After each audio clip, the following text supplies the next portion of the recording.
Good morning, my dear students. Today start very important topic, principle of management. किसके principles है? Henry and Fewell. He write 14 principle of management to be help for a starting and establish of a business.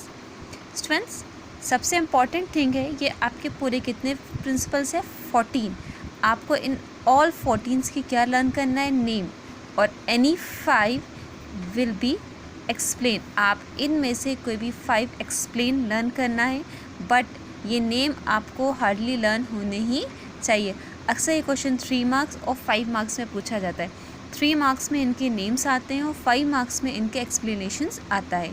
मैं आपको notes में all 14 के notes provide करूँगी. आपको जो भी ईजी लगे, जो कॉन्सेप्ट ईजी लगे, आप उसे लर्न कर लिएगा. Now starting principle of division of work.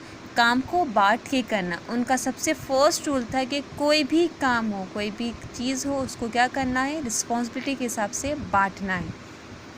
What he said the first division of work. ये आपकी मेन बुक है. आप इसमें से भी नोट्स लर्न कर सकते हैं.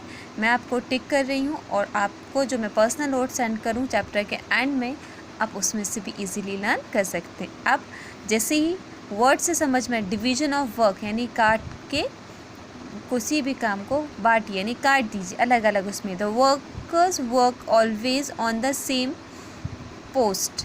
The managers is always concern with the same matter. अब लास्ट चैप्टर में पढ़ा था ना, levels top, middle and higher, तीनों किस लिए काम कर रहे हैं? बिजनेस को प्रॉफिट अर्न करवाने के लिए. इसीलिए हम अपना काम थोड़े से डिस्ट्रीब्यूट करें. हम ये चाहें कि हम सेलिंग भी कर लें, हम ये चाहें कि प्रोडक्शन भी कर लें, हम ये चाहें कि हम उसे गुड्स को परचेज़ भी कर लें, मार्केट वैल्यू बनानी. एक व्यक्ति कोई भी काम नहीं कर सकता. इसीलिए हर व्यक्ति का अपना इंडिविजुअली वर्किंग होता है. फॉर एग्ज़ाम्पल हम स्टूडेंट्स के ले लें. किसी का माइंड बहुत शार्प होता है, किसी बहुत देर से समझ में आता है, किसी को बहुत जल्दी समझ में आती है, किसी की ड्राइंग बहुत अच्छी होती है, किसी की हैंड राइटिंग बहुत अच्छी होती है, किसी की स्पीकिंग पावर बहुत अच्छी होती है, किसी की लर्निंग पावर अच्छी होती है. इसीलिए बिज़नेस में हर फील्ड के बंदे की नीड होती है. ये नहीं कि हमने कॉमर्स ले लिया और अब तो हम बिजनेसमैन बने. नो, आपने मैथ साइंस लिया तो मैथ साइंस में इंजीनियर भी किसी के अंडर वर्क करता है. अकाउंटेंट यानी जिसको अकाउंट्स आता है वो भी एक साथ में काम करते हैं. इसीलिए कहा जाता है कि हर एक पर्टिकुलर पर्सन का अपना अपना इंडिविजुअली वर्कअप होता है. Now second, authority and responsibility. अब इसे कहते हैं अथॉरिटी मतलब कोई देना यानी जिम्मेदारी देना या जिम्मेदारी को उठाना. उसने क्या कहा? Both of these go hand in hand, once flow from as a directly. आपको अगर किसी काम की रिस्पॉन्सिबिलिटी दी जाती है तो इसका मतलब ये है कि आपको ये वर्क कंप्लीट करना है, by hook and by crook. Henry and Fayol बहुत ईजिली वर्क करते थे. वो ये कहते थे कि पहले काम को करो, समझो, उसके बाद अपन क्या करें, उस चीज़ की एक्सपीरियंस हो. फॉर एग्जांपल आपने देखा होगा न्यूज़पेपर्स वगैरह में कि क्लासिफिकेशंस जॉब्स के लिए आता है कि हमें इस पर्सन की नीड है, तो वो आपके वहाँ पे क्या देखी जाती है? क्वालिफिकेशंस दी जाती है. Is authority is a grammar to a person कि आप कितने पढ़े लिखे हैं, कि आप इस जॉब को या इस फील्ड को एक्सेप्ट कर सकते हैं या नहीं.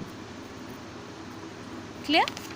Now next is a discipline. Without discipline no work be done. हम बिना डिसिप्लिन के कोई भी काम नहीं कर सकते. उसने क्या लिखा? According to the field discipline means sincerity about the work and interference. आप अपने काम को जितनी रिस्पेक्ट देंगे उतनी ही आपको वो काम रिस्पेक्ट देगा.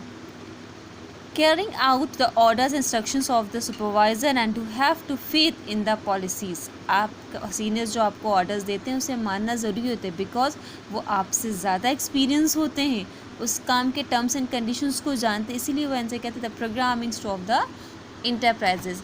आप अपने काम के प्रति जितनी लॉयल रहेंगे उतना ही आपको क्या होगा? बेनिफिशियल यूजेस होंगे.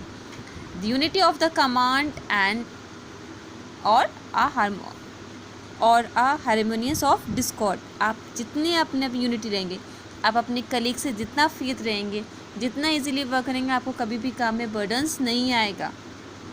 जितना अच्छा हेल्थी एटमॉस्फेयर रहेगा, आपको काम करने में उतना ही अच्छा रहेगा. उसने क्या कहा? Principle state that as a subordinate should be receive orders and to the accordingly on one boss only, आप अपने बॉस की बात मानेंगे और उसको अपने हिसाब से काम करेंगे तो हमेशा क्या होगा, आपको बेनिफिट होगा।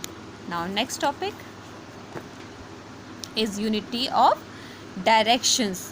हेनरी फ्यूल ने क्या कहा कि unity of directions is the principal that each group of activities, आप अपने काम में जितनी यूनिटी दिखाएंगे हैविंग द सेम ऑब्जेक्ट, जैसे मैंने बताया कि आप अपने कलीग्स के साथ, अपने बॉस के साथ जितने फेथफुल रहेंगे उतना ही आपको क्या होगा, बेनिफिशियल होगी, उतनी ही आपकी इंपॉर्टेंस होगी। Must have the one hearted and one a plan. Clear? उसके 2 ऑप्शंस है, unity of command and unity of the direction. Students ये भी आपके लिए इम्पोर्टेंट है। Clear? Next, subordinate of a individually interest to generally interested. आप employees should be a certainly that a person interest, आपको जिस काम में इंटरेस्ट हो आपको वही काम, वही फील्ड चूज़ करनी चाहिए। अपनी मर्ज़ी के हिसाब से काम करेंगे तो आपको काम करना भी अच्छा लगेगा और आपको उसमें सक्सेस भी मिलेगी।